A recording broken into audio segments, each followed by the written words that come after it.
Hello everyone, welcome to our channel. This is Srishti Agarwal. तो मैं आप सभी कक्षा 8 के स्टूडेंट्स के लिए लेकर आई थी प्रखर हिंदी कार्यपुस्तिका वर्कबुक के सॉल्यूशन, जिसमें हमने काफ़ी सारे सॉल्यूशन देख लिए हैं वर्कशीट 49 तक। अब आगे बढ़ेंगे और देखेंगे कार्यपत्र 50 से कंटिन्यू। तो काफ़ी सारी कार्यपत्र के सॉल्यूशन इसी पार्ट में देखने वाले हैं, तो वीडियो के एंड तक बने रहेगा इसी तरह मेरे साथ। सबसे पहले देखेंगे कार्यपत्र 50 का सॉल्यूशन। यहाँ पर है, नीचे दिए गए पोस्टर को ध्यान से पढ़िए व पूछे गए प्रश्नों के उत्तर दीजिए। यहाँ पर एक पोस्टर दे रखा है जिसे ध्यान से देखना है आपको, क्या बताया गया है। देखिए, बच्ची को कोई डरा रहा है, पास्को एक्ट है। एक देखिए चित्र बने हुए हैं जिसमें चाइल्ड प्रोटेक्शन पॉस्को एक्ट दिखाया गया है 2012, और डायल करने का नंबर दे रखा है 1098 अगर कोई खतरा होता है तो। चाइल्ड लाइन नंबर है ये। तो यहाँ पर क्वेश्चन है, आपकी कक्षा में किसी साथी के साथ अन्य छात्रों द्वारा अनुचित व्यवहार किया जाता है तो आप किससे शिकायत करेंगे? अपने अध्यापक या अध्यापिका से और अपने माता पिता से। सभी से शेयर करना बहुत जरूरी है अगर आपके संग में कोई भी गलत चीज़ हो रही है तो। अगर आप किसी के बहकावे में आ रहे हैं, किसी के डरने में आ रहे हैं कि उसने डरा दिया है और आप नहीं बता रहे हैं, तो ये बहुत गलत हो सकता है आपके साथ में। आपको अपने माता पिता, अपने अध्यापक, प्रिंसिपल, अध्यापिका सबसे शेयर करना चाहिए कि आपके साथ में क्या हुआ है या कौन क्या कर रहा है आपके साथ में।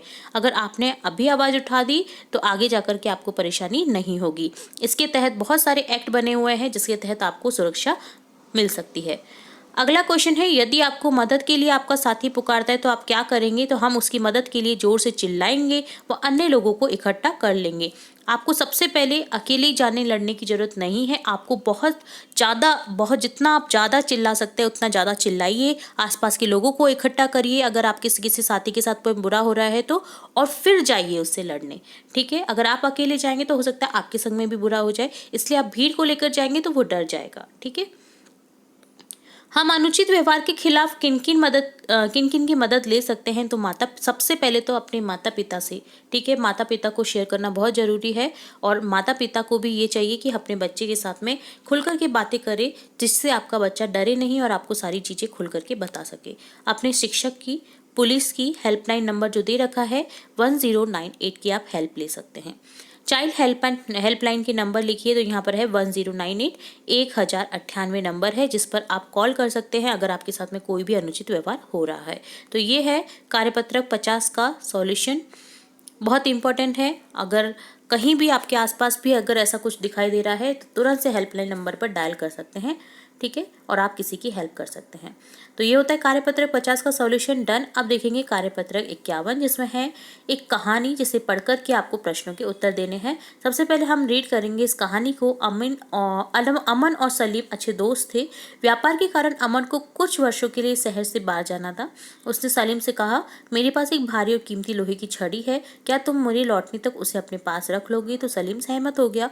कुछ वर्षों के बाद अमन वापस आया और सलीम से मिलने गया। उसने अपनी छड़ी वापस मांगी। सलीम ने क्षमा मांगते हुए कहा कि लोहे की छड़ी को चूहे खा गए। अमन ने कहा, कोई बात नहीं, कोई भी चीज हमेशा नहीं रहती है। तुम अपने पुत्र अनस को मेरे साथ भेज दो, मैं यात्रा से जो उपहार तुम्हारे लिए लाया हूँ वह उसके साथ में भेज दूंगा।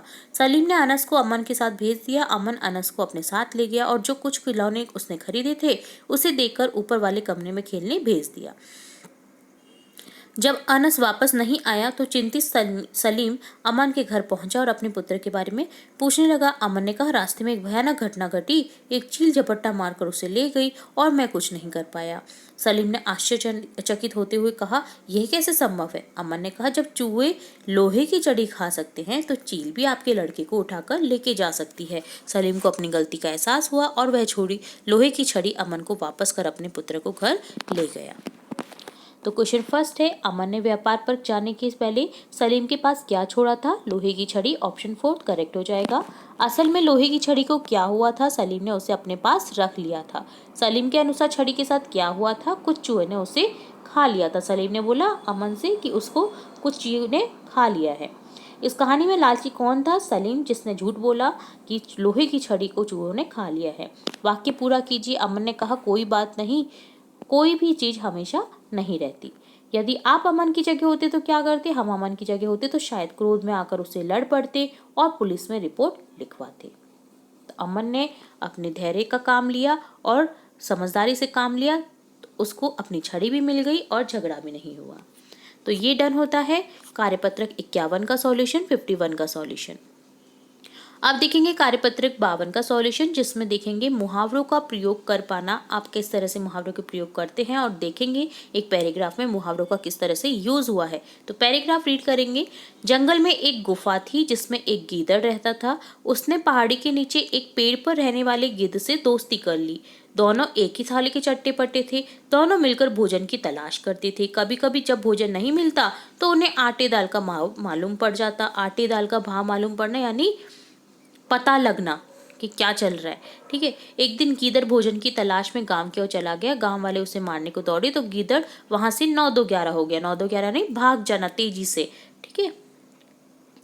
एक ही थाली के चट्टे बट्टे होना यानी एक ही जैसी आदत थी दोनों की। ठीक है। गांव वालों ने उसका पीछा किया। गीदड़ ने गिद्ध से मदद मांगी, लेकिन वह चिकना घड़ा निकला। वो पलट गया और वह भी छूमंतर हो गया यानी भाग गया। गीदड़ का दिल टूट गया यानी बहुत निराश हो गया। तो यहाँ पर मुहावरों के सही अर्थ बताने आपको क्वेश्चन की। एक ही थाली के चट्टे बट्टे अर्थात एक जैसी आदत होना। 9-2-11 होना अर्थात भाग जाना। चिकना घड़ा, किसी बात का असर ना होना। जैसे गिद्ध पर किसी बात का असर नहीं हुआ। चिकना घड़ा यानी जैसे चिकना घड़ा होता है जिसपे पानी का कोई असर नहीं पड़ता, इसी तरह से उस पर किसी बात का असर नहीं हुआ और छूमंतर हो गया। ठीक है। वाक्य में दिए गए मुहावरों का अर्थ लिखिए। आपस में झगड़े में सब कुछ चौपट हो जाता है तो बना बनाया काम बिगड़ जाना। घर के काम में सबको हाथ बटाना चाहिए अर्थात सहायता करना। मुसीबतों में लोग आंखें फेर लेते हैं अर्थात प्रतिकूल होना। चोर ने पुलिस की आंखों में धूल झोंक दी अर्थात धोखा देना या चकमा देना। माँ गुस्से में लाल थी, बहुत गुस्सा होना। चेतक घोड़ा हवा से बातें करता था अर्थात बहुत तेज दौड़ता था। मीना ने नाक में दम कर लिया अर्थात परेशान कर दिया। नेक्स्ट थर्ड क्वेश्चन है, दिए गए मुहावरों का प्रयोग कर वाक्य को पूरा कीजिए। कहानी सुनते सुनते गौतम की पलक झपकने लगी। पलक झपकना अर्थात पलक आंख बंद होना। पलक झपकते ना अपनी आंखें बंद हो जाती है। ठीक है। तो यहाँ पर आंखें बंद हो जाएगी। पलक झपकना। तो कहानी सुनते सुनते गौतम की पलक झपकने लगी। यहाँ पर आपको आंसर दे रखा है। अब अगला क्या हो जाएगा, सैनिकों ने आतंकवादियों के क्या छुड़ा दिए, छक्के छुड़ा दिए। अगला है अपमानजनक शब्द सुन के वो क्या हो गया, आग बबूला हो गया। ठीक है। तो यहाँ पर आपको क्लिक करना था कोई भी एक मुहावरा। तो कहानी सुनते सुनते गौतम की पलक झपकने लगी अर्थात वो पलक को वो झपकाने लगा, उसे नींद आने लग गई। ठीक है। और इसी तरह से सैनिक, इसमें आंख बंद होने लगी नहीं होगा, होना लगी बन ही नहीं रहा है। ठीक है। सैनिकों ने आतंकवादियों के छक्के छुड़ा दिए। ठीक है। अपमानजनक शब्द सुन के वो आग बबूला हो गया। तो इस तरह से आपको आना चाहिए मुहावरों का यूज करना वाक्यों में। तो ये भी बहुत इंपॉर्टेंट कार्यपत्रक था जिसमें मुहावरों का प्रयोग करा और सीखा हमने। तो कार्यपत्रक 52, 51 और 50 के सॉल्यूशन देखे हमने इस वीडियो में। उम्मीद है आपको सभी कार्यपत्रक के सॉल्यूशन अच्छे से समझ आए होंगे। फिर भी अगर कोई क्वेरी रहती है, कोई डाउट रहता है तो आप कमेंट बॉक्स में कमेंट करके बेहिचक पूछ सकते हैं। और भी कोई आपको डाउट रहता है किसी भी सब्जेक्ट से रिलेटेड, वो भी आप क्वेश्चन हमारे चैनल पर पूछ सकते हैं। आपको जल्द ही हम आपके जो डाउट्स हैं उनके बारे में सॉल्यूशन लाने का प्रयास करेंगे और आपके कोशिश करेंगे कि डाउट्स क्लियर कर सके हम अपने वीडियो के थ्रू। तो जुड़े रहे हमारे चैनल के साथ। वीडियो को पूरा देखने के लिए धन्यवाद।